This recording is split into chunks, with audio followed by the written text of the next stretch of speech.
Good evening, everyone. Welcome to the Candid show. You're listening to the podcast hosted by myself, Krishna, and Shriram. So, today's topic is about the technology and its effects on the current generation. So, technology is something, if you see, that is becoming an integrating part of our life, day to day life, and everything around us is technology like smartphones, computers, laptops. So, entirely we depend upon technology in this generation. So, you see each and every technical and technological products, so like computers, smartphones, those are the main source of entertainment, and also for some those are the main source of income.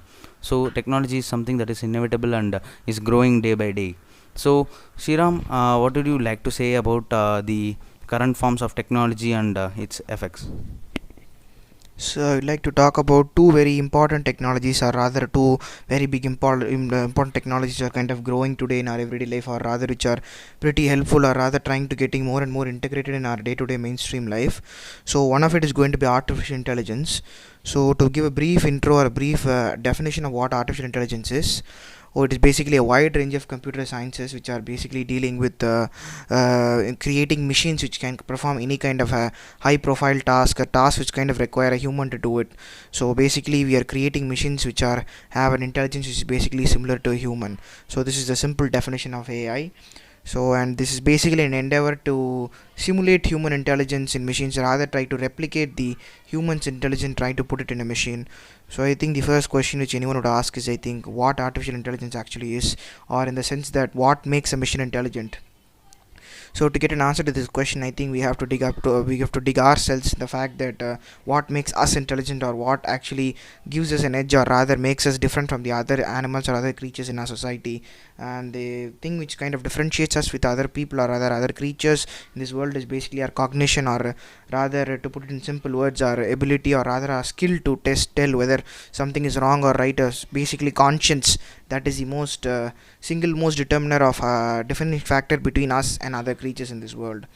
So the four basic approaches, or rather the kind of the most pillar of more the fundamental approaches on how to approach artificial intelligence, or how to actually start off by actually venturing into AI, is going to be thinking humanly, thinking rationally, acting humanly, and acting rationally. So these are the four major kinds of approaches which basically deal with actually defining the entire field of artificial intelligence in short. So moving on to the advantages and rather the perks of artificial intelligence, one and very important advantage is that AI does not get tired. So I think this is very big for any kind of an industry. I think, let it be industrial or even our household uses, because I think even in our household atmosphere we kind of get bored of doing the same task every day, same monotonous cleaning and cooking. All of this is seeming to be the same task every single day. So AI removes this barrier where it does not get tired, so it can keep doing the same thing over and over again.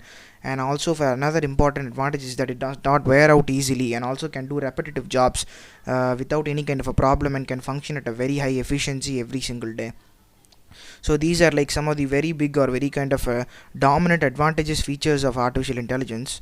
So to talk about disadvantages of this AI, which is I think fairly obvious one, is the high cost, or rather the extreme amount of fundamental or ground cost required to actually set up artificial intelligence, because I think all of these machines, or rather this technology, is very high right now, is going to cost a lot to actually implement, or rather push into our mainstream industry. And I think because it is going to definitely take a lot amount of time and a lot of resources to try to mingle in our everyday lives. So I think cost is one of the very big problems, or a very big hindrances and an obstacle to artificial intelligence as of now.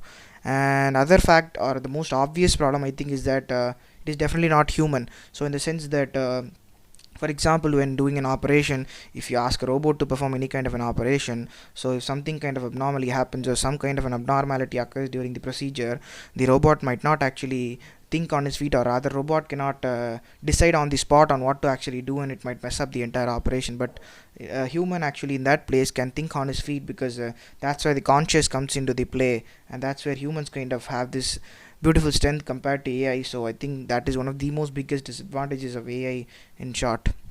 So to move on to the next big technology, or rather a more industrially acclaimed technology, is IoT, or rather the Internet of Things. So IoT is basically a system of interconnected devices such as computers, phones, laptops, mobiles. So basically all our mobile devices kind of have this. So like we have a name for ourselves, the computers have unique identifiers or UIDs, and they're able to transmit data over long distances or between themselves to have easy communication. And this is especially useful in an industrial atmosphere, and even it is even starting to kind of seep into the home atmosphere also, where we basically switch on our fans and lights via the electronic switches basically. So yeah, that is the kind of like the domestic aspect of IoT. And the industrial aspect, IoT is actually significantly helping to reduce the actual labor cost, because I think transmitting data from one place to another in an industry is generally going to be a time consuming process, but with IoT in place we can have very fast free movement of data, so all kinds of work, and basically the logistics of any kind of a company is going to improve by a mile with AI in place. And also some of the other advantages, I think it's going to be that it's going to save time and money, obviously, because time is one of the most biggest and important factors for any kind of an industry. And if you kind of save time, you kind of make money, and that is the very fundamental advantage of IoT. And also it can also generate more revenue for the company, because since you don't take more time, you can generate more resources or more revenue faster. So yeah, that is kind of the short description of IoT. So Krishna, as to move on to the next big technology, or rather the kind of technology which every day we use in our everyday lives, where it is so interconnected with ourselves, which is social media. So what do you think about it? So speaking about social media, it is the most important part of technology where it connects millions of people in a single virtual platform. So you can get more information from social media about the general happenings or the news or the issues happening in the society and the environment. So you can get the social media is something the acts as a very big asset to the technology, where it provides you various informations and news about the surrounding. So it can also be there are many negative points about social media, but since I will list out the positive points first. So social media is something that connects you virtually with millions of people around you around the world. So you can find very useful articles, or you can find something that is useful for you in many ways, like achieving Yeah. your career or a goal or your hobby. So each and every part of you, like each and every aspect of you is connected to the social media, where you can find many information about it, and develop yourself in many ways. So that is what is about social media. So the basic applications of social media includes the top four applications, like Twitter, Instagram, Facebook, WhatsApp. So these four are the top rolling social media applications which we see in the current technological world. So the Facebook, Twitter. So Twitter is also very big platform where you can express political views, or like you can express your opinions on any topic you need. So Instagram, you can share your photos and videos in the public platform. So these are the basic types of, and these are the top types of technological applications. Yeah. Yeah, so to Krishna, I think dive into the rather problems, or rather the shortcomings of social media. In short, I think privacy is one of the biggest issues faced by probably every single social media user, I think, because we often see the celebrity accounts being hacked, and they often lose control and they don't even know it happens. And most of the time it's the fans who causes this, or people who have very bad intentions. So I think, so what do you kind of have an opinion about the privacy issue going on with the social media? So speaking about the privacy issue, if you see the celebrities, if you are a celebrity, basically then and there your privacy is questionable, and there is a violation in your privacy. So you don't get to know whether your account is hacked or not if you don't have this social connection. So if your account is if a celebrity's account is banned, like hacked, so they get they have all these fears about what the hacker could misuse their account for. So basically the hackers or the haters of the selective celebrity, so the accounts get hacked because the haters kind of think that they can be like dominating type more than the celebrity. And if you see, the haters kind of do this all the time, and most of the celebrity face this issue, and this is something inevitable. And being a Yeah. celebrity, you you have to be very conscious and very careful. So the main types of celebrities facing this issue may be the social activists or politicians, so who in social media post their opinions about certain topics or certain trending political topics. So the haters get very annoyed, and they try to somehow hack using a hacker. So this is something inevitable, and is a big negative point of social media. Yeah. Yeah. Okay, so Krishna, I think so. Moving on to the rather the Twitter side or rather the opinionated side of social media, I think people kind of have different kinds of opinion in any kind of a platform, even in a public sphere as well.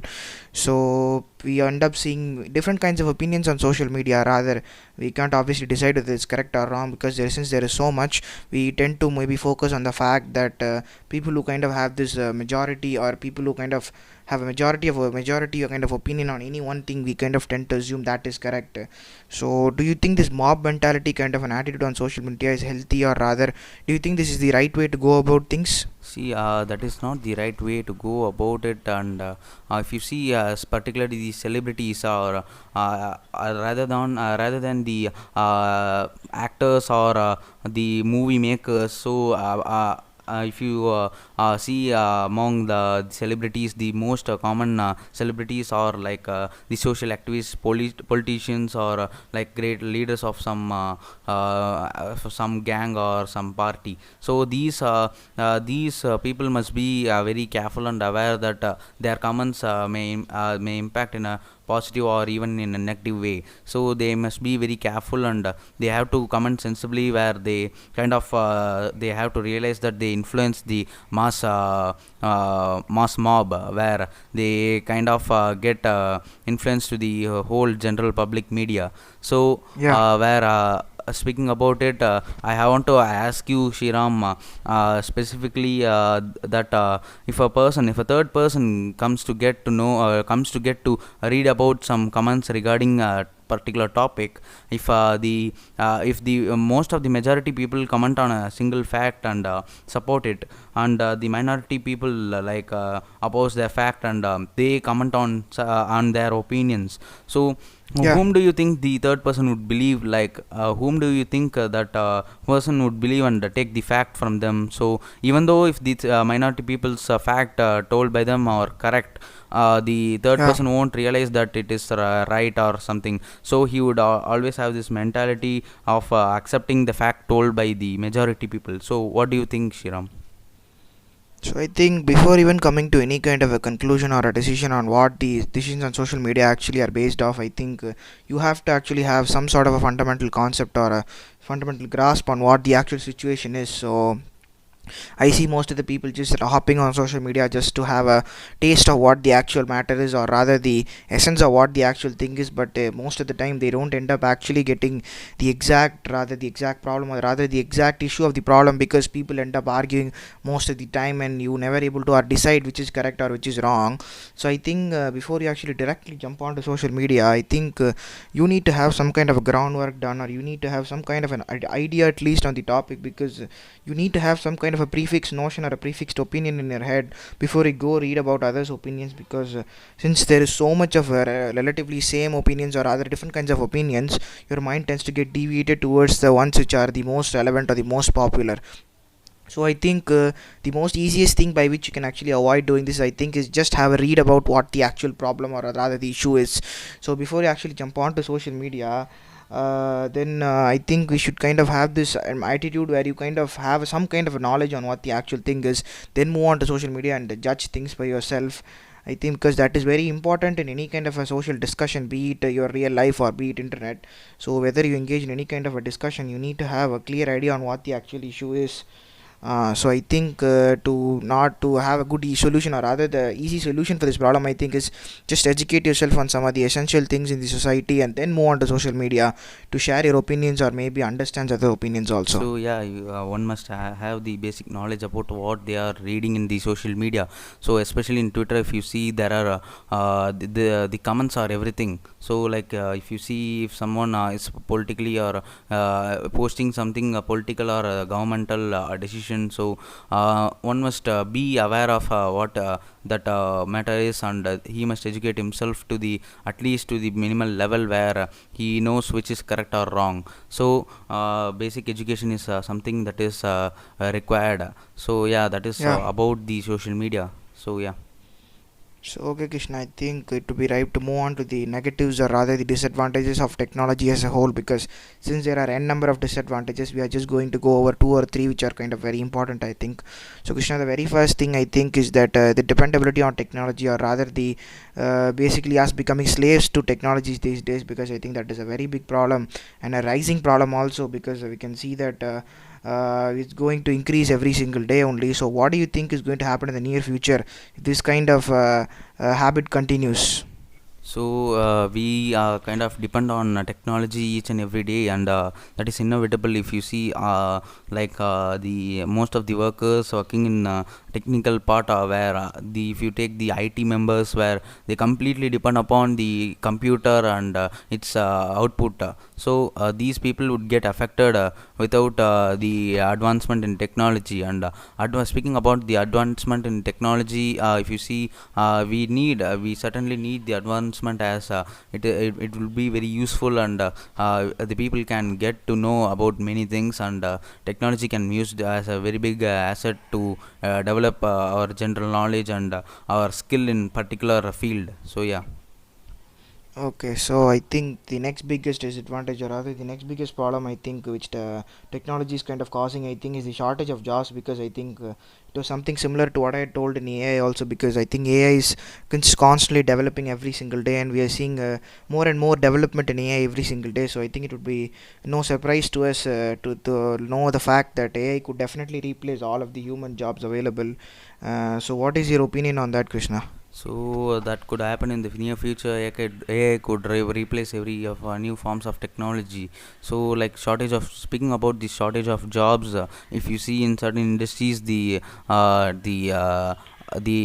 owners of the company or the dealers try to replace the workers, like the actual human workers, with machines. So like robots, if you speak in that comes under AI. So the robots could be very big dangerous, and very affecting, it could create a very big impact on the workers. So Yeah. who are specialized in the certain field, where like in the mechanical industries, or like in medical industries. If you see, the people are now moving on into latest technology, if you speak like robots and AI. So these kind Yeah. of replaces the workers, where this creates a shortage of job. So one must realize that the workers are also important, and they depend upon the money they get, the income they get from their jobs. So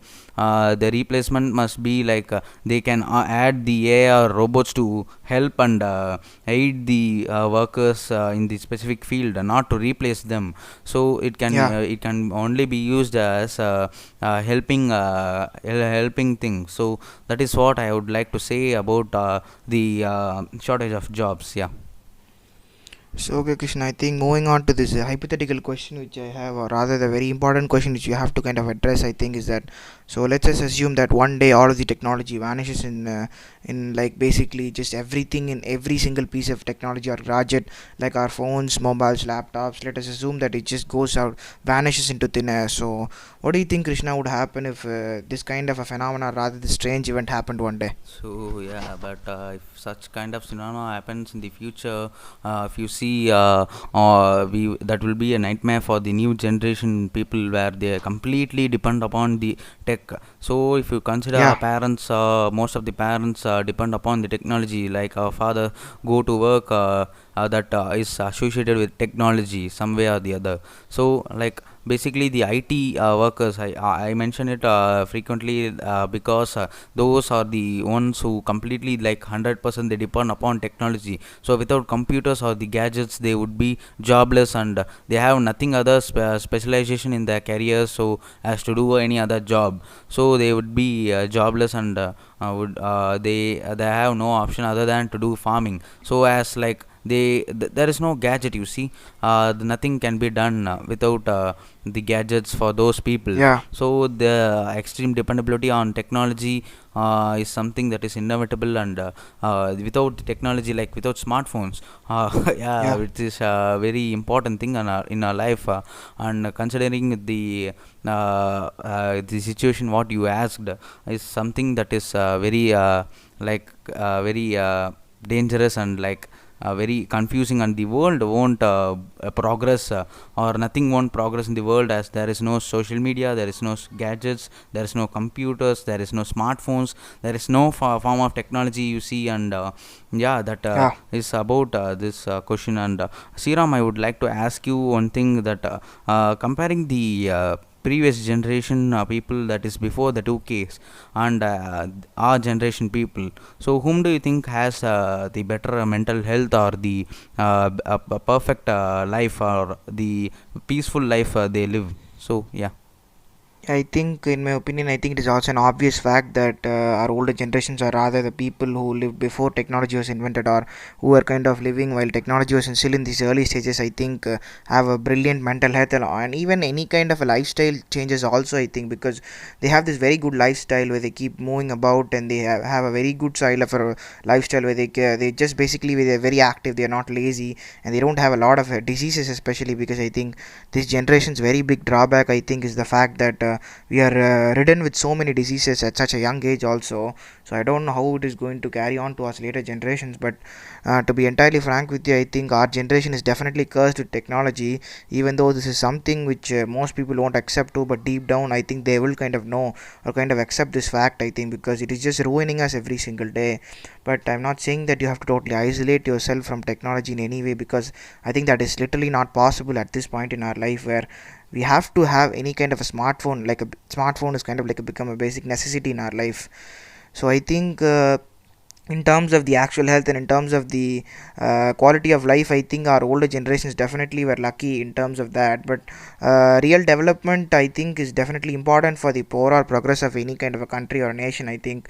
So I think we have to start looking at it from the positive angle, and actually try to limit ourselves from the usage of technology. I think that is the best possible thing which we can do as of right now.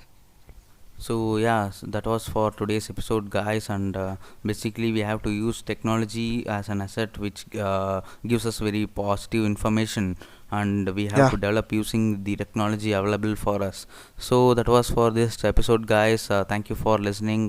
Please mention your comments in the comment section, and thank you, Shiram, and thank you all for listening. Thank you. Yes, thank you all.